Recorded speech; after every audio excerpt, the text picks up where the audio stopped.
ole tum video hianin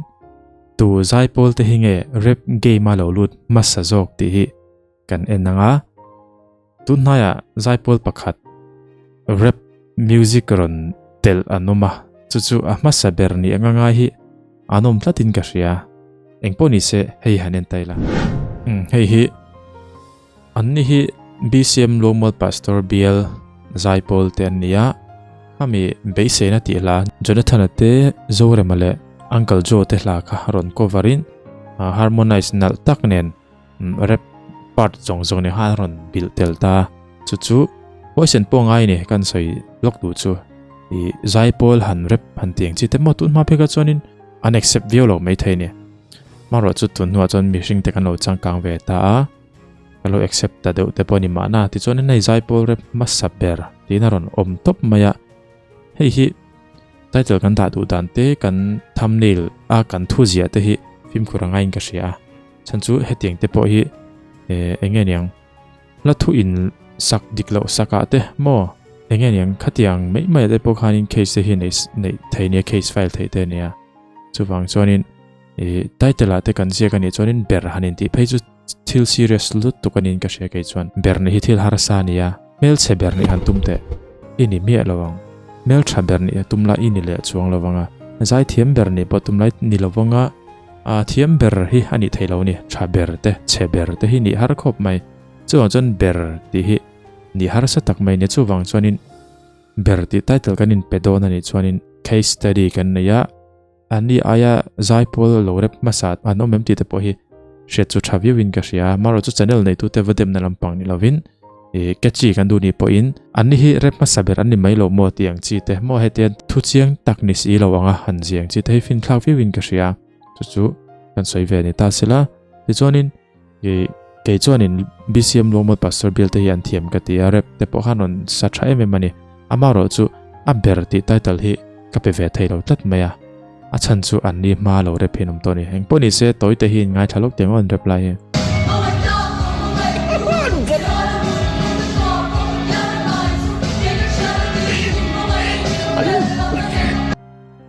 khati lai chauh vel khani kan ngai thla thui lu tuk lawang hei a topic pon ni lem lo music reaction anga kal lu tuk pon chong lawa a react tu pon enjoy khop mai hei tichuanin ka mi zo rap shet masak ber ta chu territorial staff songsters Salvation Army te hi ania hei hi 11 years ago ania 11 years ago ma pohenan lo satoni 12 years ago hanan lo satwa hi kumsa ni som pakhat khani in then zola Territorial SOA Congress and na Territorial Staff Songsters and Sakani Territorial Staff Songsters hi in the Eastern Territory and Territory Zaipawl Sangber and Salvation Army Zaipawl Sangber tunge kan ti chuan Salvation Army hi kovel pum pui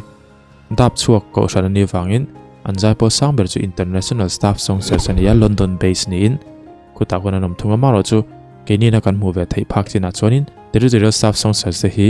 Zaipawl Sangber ta chu ani mai ome hei hi soita kang khan 12 years ago ni in kumsani som pakhat khan an lo satoni an rep part a kal phei tai na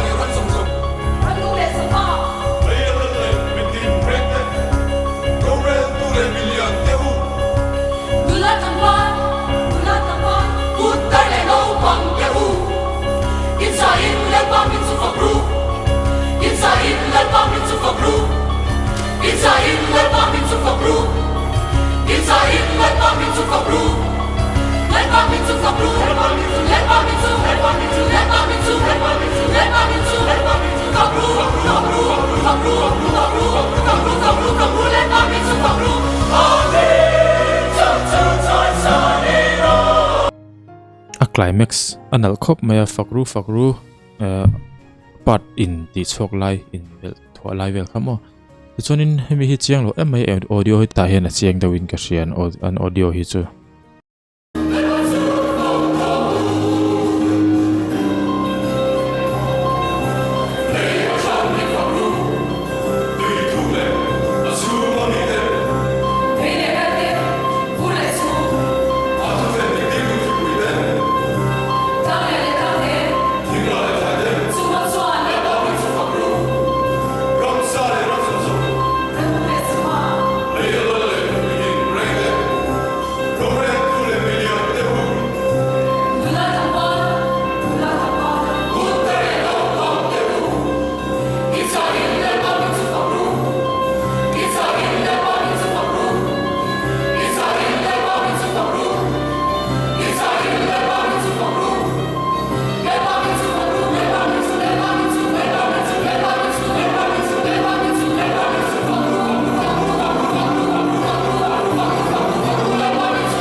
Kakhania Territorial Staff Services Army te hi rep masaber nin ka hria 12 years ago ami dei to te khan yatin kumsan hi som pakhat kha khamin khompui Territorial SY Congress khan ya khabi mapo khanin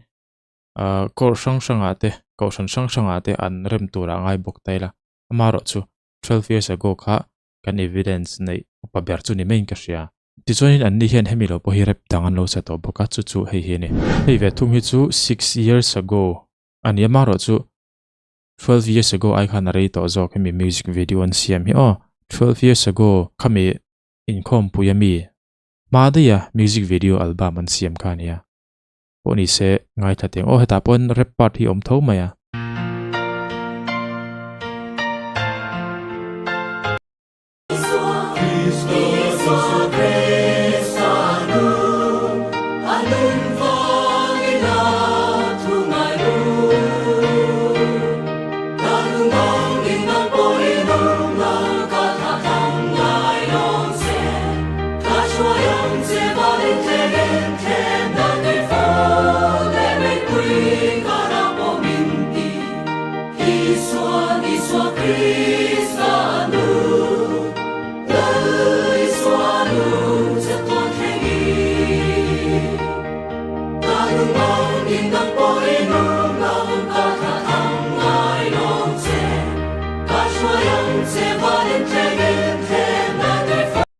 piano run annal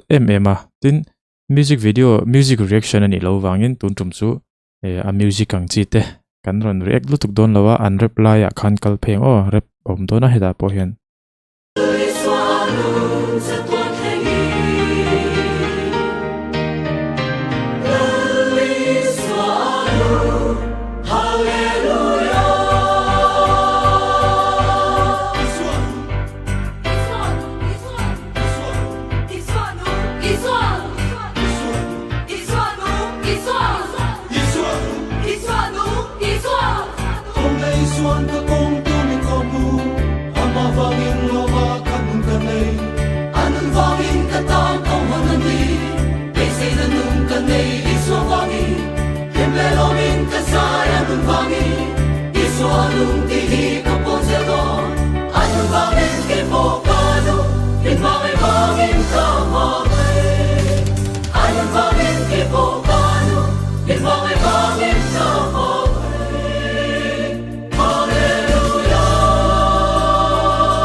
khati zong khani sela mizo zinga rep game alut masaber nia ka hriat chu